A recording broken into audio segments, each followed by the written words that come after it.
NS Shah गेल्या 15 दिवसापासून त्यांनी नोटीस इश्यू केले पालकांना की इयत्ता 5वी पासून ते 8वी पर्यंतच्या सर्व मुलांनी पैसे भरा। त्यांनी पैसे भरण्याची स्टेप सुद्धा दिली। पहिली तिमाही 5280 अधिक 2050, दुसरी तिमाही 5280, तिसरी तिमाही 5280 आणि चौथी तिमाही 5280, असं जवळपास 20,000च्या वरती 20-22 हजाराच्या वरती त्यांनी नोटीस इश्यू केली। जवळजवळ 15 दिवस मी तुम्हाला क्लॅरिफिकेशन करतोय, नंतर तुम्हाला काय बोलायचं ते बोला। हा, हे 15 दिवस समाज माध्यमांवर फिरतात, तुमच्याकडे पण आलं असेल, ठीक आहे, तुमच्याकडे येतच नाही त्या गोष्टी आम्हाला माहिती आहेत चांगल्या पद्धतीच्या, पण शाळेला तुम्ही 5वी ते 8वी पर्यंतचे अधिकार आहेत का पैसे घ्यायचे? आरटीच्या विद्यार्थी घ्यायचे आहेत का?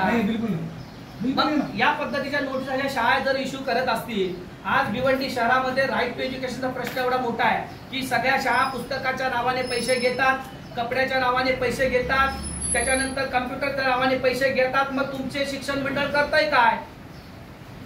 संबंधित अधिकारी तुमचे करतात काय? बोला तुमच्या संबंधित अधिकाऱ्यांना, त्यांनी कधी शाळेला गेलेत का तपासणी करायला की आरटीची मुलं काय करतायत? कधी तपासणी केली का शाळेची तुम्ही? शाळेच्या त्या आरटीच्या मुलांना सेपरेट डिव्हिजनला बसवली जाते, त्यांच्यात भेदभाव केला जातो।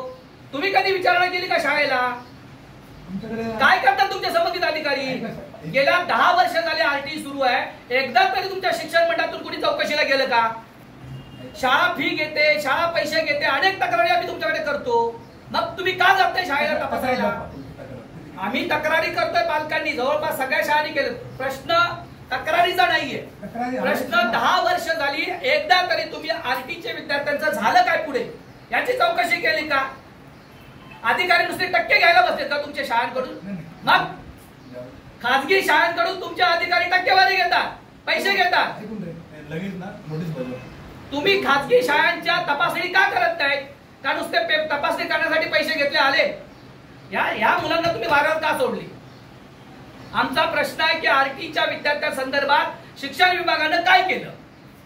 त्यांच्याकडून स्कूलचे पैसे, बुक्सचे पैसे घेतात, त्यांच्याकडून युनिफॉर्मच्या नावाने पैसे घेतात, त्यांच्याकडून कम्प्युटरच्या नावाने पैसे घेतात। मग ह्या राज्याचा, केंद्र सरकारचा मोफत आणि सक्तीच्या शिक्षणाच्या कायद्याचा अर्थ काय? मोफत आणि सक्तीच्या शिक्षणाचा अर्थ आम्हाला तुम्ही समजावून सांगा।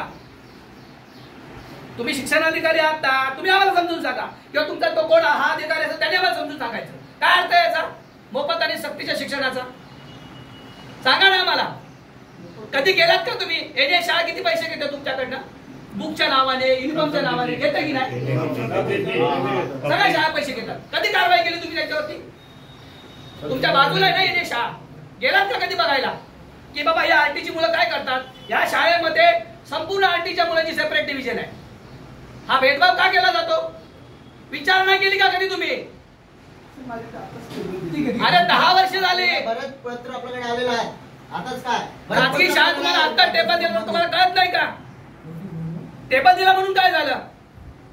त्याला 10 वर्षापासूनची परंपरा काय ती पाहता येत नाही का? का टेबल फक्त कशासाठी घेतलंय? चार्ज नाही का घेतला?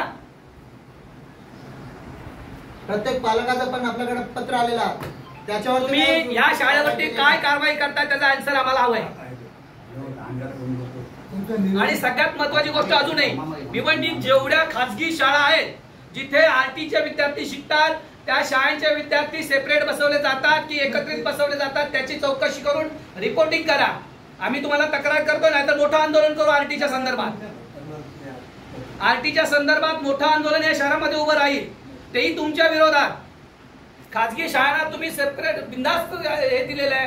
सेपरेट मध्ये काय? सेपरेट बसवून सेपरेट एनएसचे सगळे डिव्हिजन सेपरेट आहे ना आपली आरटीची मुलं सगळी एका डिव्हिजनला बसवली जातात, मिक्सिंग नाही केलेली कुठल्या डिव्हिजनला। हा त्यांच्याशी भेदभाव केला जातोय आरटीच्या मुलांसंदर्भात। म्हणजे ही वंचित घटकातली, ही आर्थिक दुर्बल घटकातील विद्यार्थी आहेत, यांना पुन्हा पुन्हा तुम्ही अशा पद्धतीने भेदभाव देताय। 2 पालक परवा 3 दिवस पूर्वी असं घेऊन बोला ना, असं एक पत्र घेऊन ते लगेच मी त्यांचं नाव घेतलं, माझ्या डायरीला लिहिलं, संबंधित शाळेला बोललं की इथे सही करून द्या, मी बरोबर करतो।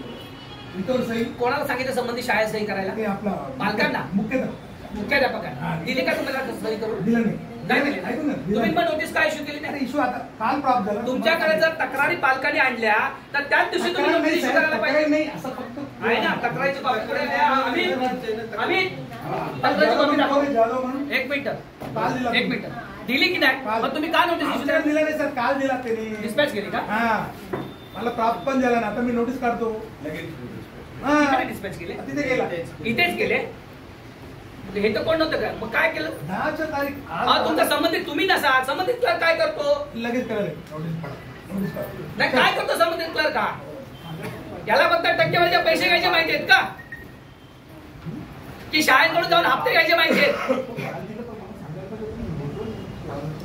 हे का सांगायला तुमच्या इथे डिस्पॅच झालं तुम्ही बघायचं ना. हा, ते कसं- नाही त्यांना फक्त शाळेत ओ साहेब यांना फक्त शाळेकडून जाऊन खासगी शाळेकडून हप्ते घ्यायचं माहिती आहे.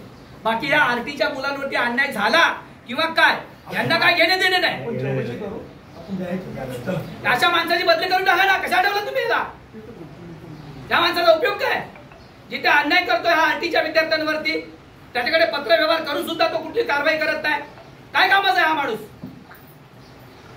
तात्काळ बदला. मी कमिशनरला सांगू याचं नाव.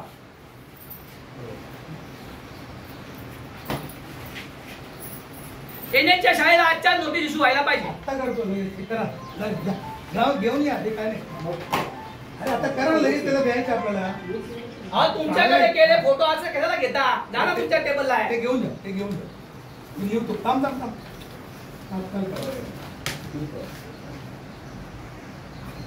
एकही पालक पैसे देणार नाही साहेब. आहे सर. आणि सगळी जबाबदारी तुमची आहे. ऐकून घ्या सर. माझ्या बाजू ऐकून घ्या. हा ते शासनाकडून ना प्रतिस्फूर्तीचा